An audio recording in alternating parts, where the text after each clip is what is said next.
Claire here with Jump Rope Revival, and today I'm going to give you some tips on how to perform the wrist wrap.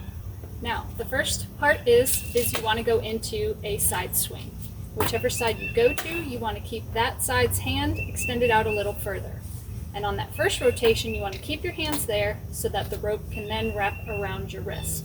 On the second rotation, as the rope comes up, you want to go up and over to the other side.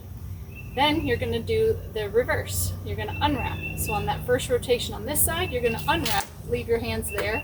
And then on the second rotation, you're just bringing that one hand back over to your other side for an open jump. For those of you that like to learn on a count, this can be done in a 5 count. So 1, swing, 2, wrap, 3, other side, 4, unwrap, 5, open. Quickly, it looks like this.